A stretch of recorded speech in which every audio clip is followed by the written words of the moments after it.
Decoded.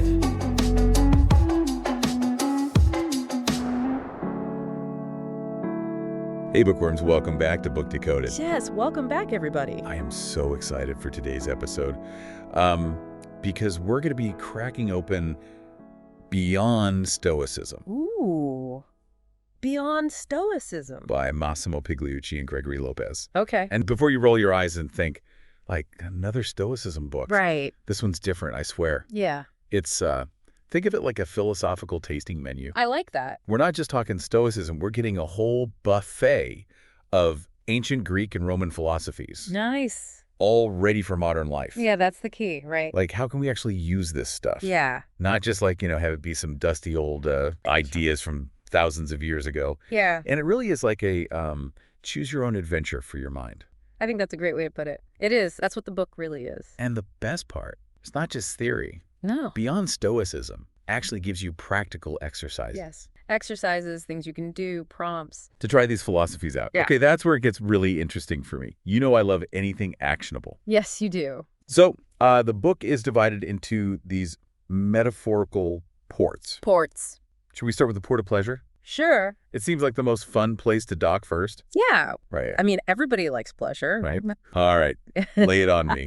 So, port of pleasure. What's the Cyrenaic Yeah. take on pleasure? This section introduces us to Cyrenaicism Okay. and Epicureanism. Okay. So they both focus on pleasure, but in very different ways. All right. So are we talking like pure hedonism here? Well, Cyrenaicism, the founder, Aristippus, was all about maximizing pleasure in the moment. Okay. But there's a great story about Aristippus Okay. that kind of shows it's not as simple as eat, drink, and be merry.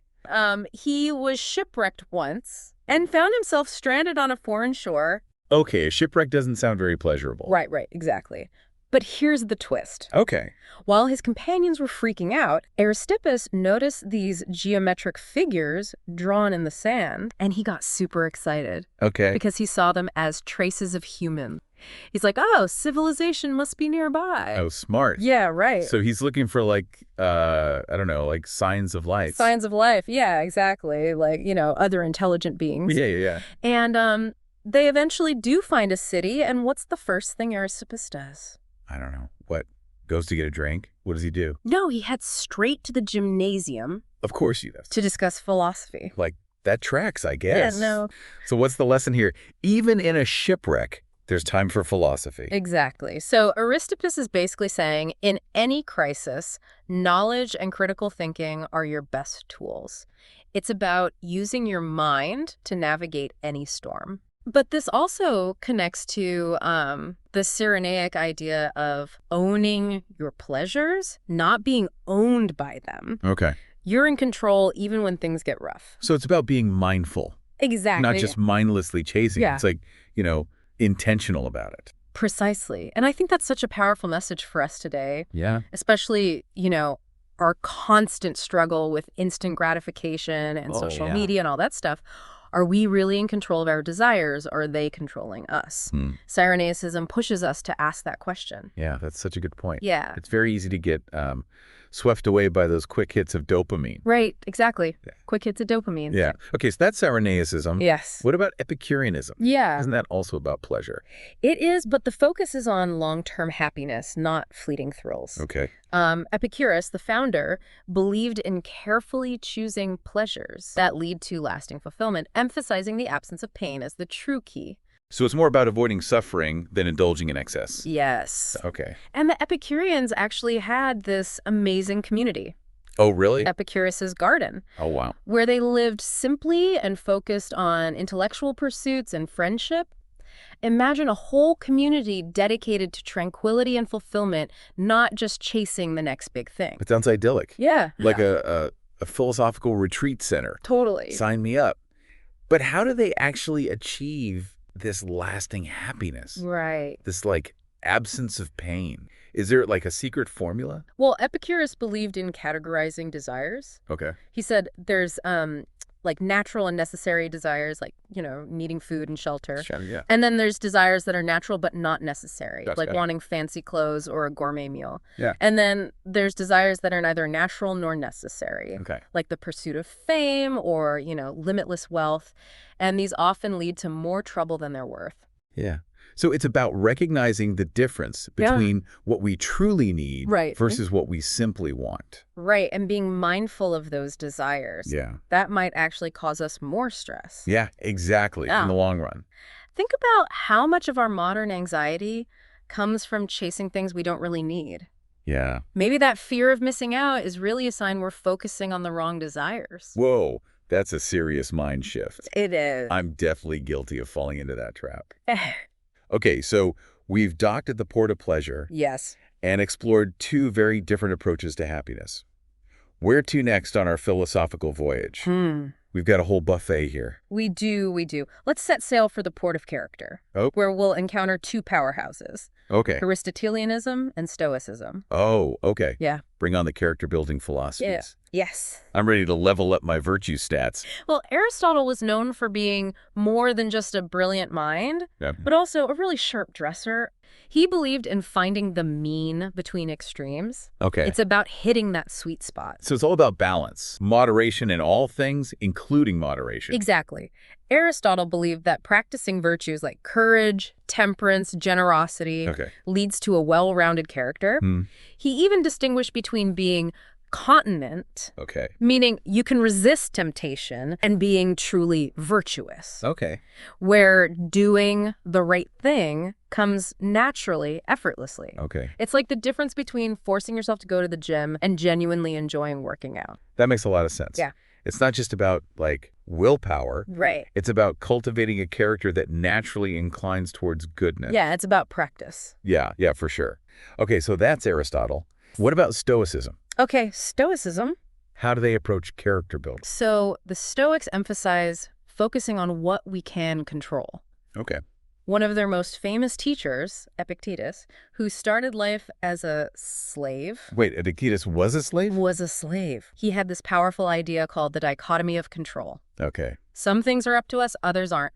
And guess what? What? Focusing on what we can control leads to inner peace, even when life throws curveballs.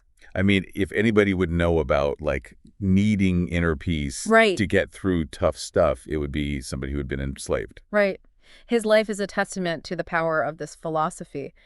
And think about how relevant this is today. Yeah. We can't control the news cycle, other people's opinions, or even the weather. Yeah. But we can control our reactions, our thoughts, and our actions. Yeah, that's so true. Right. It's very easy to get caught up in things that we can't change. Totally. So the Stoic approach is about accepting what we can't control and focusing our energy on what we can. Yes. And there's another key Stoic idea: living in accordance with nature. Okay. This doesn't just mean hugging trees, though. I'm all for that. Great. It means understanding our human nature. We're rational beings meant to connect with each other. Okay. So it's about using our reason well and building strong, meaningful relationships. So Stoicism is about more than just being tough and stoic. Exactly. It's about, like, living a life that's both virtuous and fulfilling. Exactly. It's about aligning our actions with our values and becoming the best versions of ourselves. Wow. Port Character has definitely given us some serious food for thought. Yes, it has. I'm already feeling more virtuous just talking about it. Good. But what about those of us who like to, poke and prod a bit, question everything? Yeah. Is there a, like, port of doubt on this philosophical map? Of course. In fact, we're sailing there right now. Oh, okay. Get ready to meet the ultimate question asker, Socrates, and delve into the world of sophism and academic skepticism. Oh, this is where I thrive. I knew you'd say that. Let's get skeptical. All right, so you're ready to embrace a little doubt. I'm ready. I like your adventurous spirit. Let's start with Socrates, the philosopher who famously wrote nothing down. Really? Yeah, but whose ideas have echoed through the centuries. Socrates. The OG gadfly. Yes. Wasn't his whole thing about, like, asking a ton of questions even if it annoyed everyone around him? Pretty much. Yeah. He believed the unexamined life wasn't worth living. Okay. But the Socratic method isn't about being a know-it-all or winning arguments. Right. It's a way to expose flawed thinking, to get closer to the truth and maybe even understand ourselves a bit better. So it's like a collaborative search party for truth, using questions as flashlights to illuminate those hidden corners. I like that analogy. Okay. And it's incredibly relevant today, especially in a world overflowing with information. Yeah. How do we know what's true? How do we challenge our own biases? The Socratic method encourages us to keep asking, keep digging. That's so important, especially now when everyone's got an opinion and a platform to shout it from. Yeah, exactly. Okay, so Socrates is all about questioning. Yes. What about the sophists? The sophists. Weren't they more into like winning arguments at all costs? Well, sophism gets a bit of a bad rap. Okay. They were masters of rhetoric and persuasion, but there's a deeper principle at play here. Okay. Protagoras, one of the most famous sophists, said, "Man is the measure of all things." Man is the measure of all things. Yeah. Okay, that sounds pretty subjective. Is he saying like everyone has their own truth? Wouldn't that lead to chaos? It's not quite that simple. Okay. Protagoras is acknowledging that our perceptions shape how we see the world. Yeah. Sophism asks us to recognize that there are multiple perspectives and that our own viewpoint might not be the only one, or even the best one. Okay. So it's more about understanding different perspectives and being open to the possibility that you might be wrong. It's about intellectual humility, right? Exactly. And think how relevant that is today in our increasingly polarized world. Yeah. Sophism encourages us to listen to each other, to consider other viewpoints, and to engage in constructive dialogue, even when we disagree. Yeah. That's such a valuable skill, especially now when it feels like everyone's just talking past each other. Yeah. Okay, so we've got the question askers Yes. and the perspective shifters. Yeah. What about academic skepticism? What kind of doubts were they harboring? Well, academic skeptics like Carniers were deeply skeptical about the possibility of absolute certainty. Okay. But unlike some other skeptics who said we can't know anything for sure, Carniers thought we could arrive at probable knowledge. So it's like saying, we might not have all the answers, but we can still make educated guesses based on the available evidence. That's a great way to put it. Okay. Carneades argued that we should hold our beliefs lightly, be open to new information, and be willing to change our minds when presented with better evidence. It's a pretty humble approach, especially for a philosopher. Right. I feel like in today's world, everyone's so sure they're right about everything. Maybe we could all use a dose of academic skepticism to stay open-minded and keep learning. I agree. Yeah. It's an antidote to dogma and intellectual rigidity. So we've explored the port of pleasure, the port of character, and now the port of doubt. Feeling a little less certain about everything? Actually, I feel more empowered. Oh, good. Like questioning and being open to different perspectives are strengths, not weaknesses. Yes. But I have to admit, all this deep thinking is making me crave something a little, I don't know, a little wilder, Okay. a little more offbeat.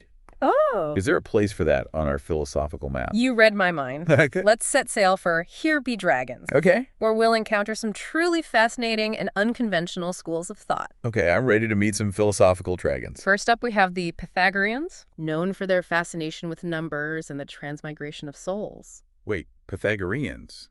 Like the triangle guy? Yes. But Pythagoras was more than just a math whiz. Okay. He was a charismatic teacher with a mystical bent. He and his followers believed in metempsychosis, the idea that souls could be reborn in different bodies, including animals. Whoa, reincarnation, that's pretty out there. I know, right. So they believe you could come back as like a cat in your next life. Exactly. And this belief actually connects to some important modern ideas about animal welfare. Oh, okay. If we believe that animals might house souls that were once human, it changes how we think about treating them, right? That's a really interesting connection. So Pythagoreanism, it's not just about triangles and squares. It's about the interconnectedness of all living things. Precisely. And speaking of interconnectedness, our next stop in Here Be Dragons is Megarianism, a school of thought obsessed with logic and paradoxes. Paradoxes, like those mind-bending puzzles that make you question everything you thought you knew. You got it. They were all about pushing the boundaries of reason and challenging our assumptions about how the world works. Okay, give me an example. Hit me with a Megarian paradox. One of their most famous is the Sorites paradox, also known as the heap of sand problem. Okay. Imagine you have a heap of sand. You remove one grain, Is it still a heap? Yeah. You remove another, still a heap. At what point does it stop being a heap? Okay, I can see where this is going. Right. It's like that age-old question: how many grains of sand does it take to make a beach? Mhm. Or, how many hairs on your head before you're considered bald? Right. It's about the fuzzy boundaries of definitions, right? Exactly. And this paradox actually has some interesting implications for how we make decisions in our own lives. Oh, okay. Where do we draw the line? When do we say enough is enough? How do we define success or failure? Right. Megarianism encourages us to think critically about these seemingly simple questions and to recognize that sometimes the answers aren't as clear-cut as we think. That's a great point. I'm starting to see how these seemingly abstract philosophical ideas can actually be applied to everyday life. Yeah. It's like philosophy isn't just for academics in ivory towers. Right. It's for anyone who wants to, think deeply about the world and their place in it. I couldn't have said it better myself. And speaking of thinking deeply about the world, our final stop in Here Be Dragons brings us to Neoplatonism, Okay. a mystical system that sought to unify different philosophies and religions through the pursuit of the one. Neoplatonism. That sounds intense, like some kind of philosophical and spiritual fusion? It is. Okay. And one of the most prominent Neoplatonists was Hypatia, a brilliant female philosopher and mathematician who lived in Alexandria. Tragically, she was murdered by a Christian mob, a victim of intolerance and the clash of ideologies. Yeah. That's a reminder that the pursuit of wisdom and knowledge can be dangerous. Yes. Even in the supposedly enlightened ancient world. Yeah. But what about her ideas, her philosophy? What was Neoplatonism all about? Well, and Neoplatonism draws on the ideas of Plato, of course, but also incorporates elements of other philosophies and even some Eastern mysticism. Right. And the ultimate goal is to achieve union with the one, the source of all being and goodness. The one. It sounds very abstract. Can you give me a more concrete image? Imagine a single source of light Okay. that emanates outwards, creating everything in existence. Okay. That's kind of like the one, the origin of all reality, the ultimate good, the pure and perfect being. Okay, so it's like this ultimate source of goodness and connection Yes. that permeates everything. Yeah. And the goal is to tap into that source to achieve unity with it. Exactly. And the Neoplatonists believe that by purifying our souls and connecting with the one, we can experience true happiness and fulfillment. Okay. It's about transcending our individual ego and recognizing our interconnectedness with everything in the cosmos. That's a beautiful and inspiring vision. And it connects to a lot of what we've been talking about. Yep. From the Stoic idea of living in accordance with nature to the Epicurean emphasis on finding inner peace and fulfillment. It does. And Beyond Stoicism is all about helping us explore these different philosophical approaches and finding what resonates with us the most. It's about creating our own personal blend of ancient wisdom for modern living. I love that idea. Yeah. It's like we've been on this grand tour of ancient philosophy, collecting all these amazing tools and insights. Right. And now it's time to start putting them to use in our own lives. Exactly. And the book offers practical guidance on how to do just that. Okay. It provides exercises, prompts, and even a metaphorical voyage through the sea of philosophy to help you find your own unique philosophical North Star. Wow, that's amazing. I can't wait to dive deeper into these exercises and start crafting my own personal philosophy. This book is a real treasure trove of wisdom. It is, and I think the most valuable takeaway is that philosophy isn't just an academic subject. It's a way of life. It's about asking questions, challenging assumptions, exploring different perspectives, and ultimately creating a life of purpose and meaning. Beautifully said. Okay, so we've explored the port of pleasure, the port of character, the port of doubt, and even ventured into the uncharted territory of Here Be Dragons. Right. We've had quite the adventure. I'm feeling intellectually stimulated and inspired. Oh, yeah. But how do we actually translate all of this into action? Right. How do we take these ancient ideas and apply them to our modern lives? Well, that's the beauty of Beyond Stoicism. Okay. It doesn't just leave you with a bunch of abstract concepts. Right. It provides a framework for choosing a philosophy or combining elements from different schools of thought to create a personalized approach to life. So it's like a philosophical mix and match. Yeah. We can create our own, hybrid philosophy, drawing on the best of each tradition. Exactly. It's about finding what works best for you, what helps you live a more meaningful and fulfilling life. I love that. It's like you can be a Stoic when it comes to dealing with difficult situations. an Epicurean when it comes to enjoying the simple pleasures of life, Exactly. and a Neoplatonist when you're seeking a deeper spiritual connection. Exactly. Yeah. And by experimenting with these different approaches, you might be surprised by what you discover about yourself Okay. and what truly brings you happiness and fulfillment. So let's say I've explored all these philosophies, Right. I've tried some of the exercises, and I'm starting to develop my own personal life philosophy. Right. What's the next step? Right. How do I actually integrate these ideas into my daily life? Well, that's where the power of habit comes in. Okay. It's about making small, consistent changes to your daily routine Okay. that align with your chosen philosophy. So it's not just about having these great ideas. Right. It's about actually putting them into practice. Yes, putting them into practice. But how do I make these changes stick? I'm notoriously bad at keeping new habits. Well, one effective technique is to start with small, manageable goals. Okay. For example, if you're drawn to Stoicism, you could start by practicing the dichotomy of control for 5 minutes each day. Okay. Or if you're inspired by Epicureanism, you could try incorporating a simple pleasure into your daily routine, like taking a few minutes to savor a cup of tea or listen to your favorite music. So it's about finding small ways to weave these philosophical practices into your everyday life. Exactly. And the more you practice these habits, the more naturally they'll become a part of who you are and how you approach the world. That's encouraging. Yeah. It's like you don't have to overhaul your entire life overnight. Yeah. You can start small, build momentum, and gradually integrate these philosophies into your daily routine. And the book provides specific guidance on how to do this, right? It does. Okay. And it emphasizes the importance of being patient with yourself, Oh, of celebrating small victories, and of not getting discouraged if you stumble along the way. that's really helpful. I'm definitely the type who gets easily discouraged when I try to change my habits, Right. but I like the idea of being patient with myself and focusing on those small wins. It's about progress, not perfection. Never mind. Exactly. And remember, the journey of self-discovery and philosophical exploration is a lifelong one. It's about constantly learning, growing, and evolving. That's a beautiful way to put it. Okay, so we've covered a lot of ground in this episode. But before we wrap up, I want to go back to that question you posed earlier. Okay. If you could build your ideal life philosophy, what would it look like? Ooh, What elements would you include? that's a great question. What practices would you prioritize? That's a wonderful question to ponder. And I think the most important thing is to be authentic to yourself, to choose the elements that resonate with your own values and aspirations. Personally, I'm drawn to the Stoic emphasis on virtue, resilience, and living in accordance with nature. I also appreciate the Epicurean focus on cultivating inner peace and appreciating the simple pleasures of life. And I find the Neoplatonist idea of seeking unity with something larger than myself deeply inspiring.